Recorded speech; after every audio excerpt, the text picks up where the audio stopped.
Okay, so this video is a lot for me. This is my mess. I'm getting ready to box up this swung glass vase that was sold yesterday, the 21st of March, for $450. This is a lot of, when I have a high dollar item, I like to kind of video or take pictures of how I box it for insurance reasons, because UPS and USPS will insure your package up to $100. I always will put extra insurance on it to cover the cost of the item in case it breaks during shipping. But as some people know, it's pretty hard to get paid from UPS, and that is what this guy is shipping today. So I've got my bubble wrap, which I've kind of cut. I'm going to double box this one, so I've got this really thick, heavy-duty box that the vase will fit in, and I've just collected boxes for random size items. Most of the time I will buy my boxes in bulk if it's like 8x8, 7x7, 10, up to 12x12, because I sell most small things. This is a big box that I got from Walmart. That little box is going to go inside this. I like to use a lot of recycled stuff if I can. Besides the fact that it saves me money, it saves our environment. These came in a package of something that we had purchased. So I'm going to put that in the bottom of the big box.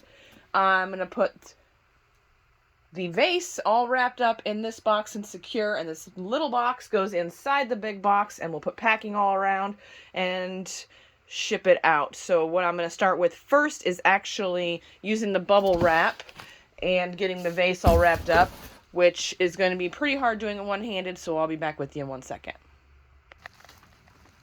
Alright, so we're back. This is the bubble wrap. There is quite a bit of bubble wrap on that. I want to make sure that I mean, you can kind of see through it, but for the most part, we got some cardboard in there.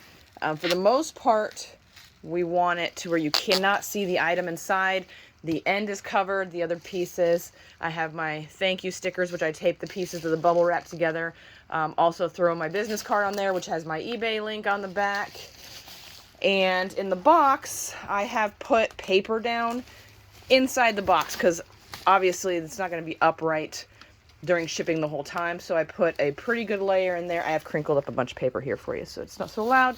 We are going to put the vase in here. It fits. Now, mind you, this is going to be in another box as well, so there isn't as much room. If I was shipping this in just one box, this box is too small. I would want at least 2 inches on each end, but this is going to be double boxed. It's going to be in a huge box, so nothing is going to be able to beat up against this. And then we're going to fill this, any void, with paper. And we're going to pause again, and I will show you when I get it all filled. All right, it's all full, packed in there. Got all of our packing paper. The packing paper goes up to the seam here, or the crease in the box. I'm going to fold both of them over, pack it, and make sure when I shake this box, nothing moves. If I hear any movement in there, then it needs more paper, because you don't want it banging around in there. Even if there's nothing else in there for it to hit, you don't want it too tight to where if it does get banged around a little bit, it's going to shatter with all the pressure, but you don't want it to shake around inside there. So I'm going to box this up. We'll tape this up. We got our eBay tape. I prefer to buy the eBay tape. I do have clear tape as well, but the eBay tape seems to stick better for me, but I do use a lot of it because it's more of a peace of mind thing for me. So I'm going to box this up.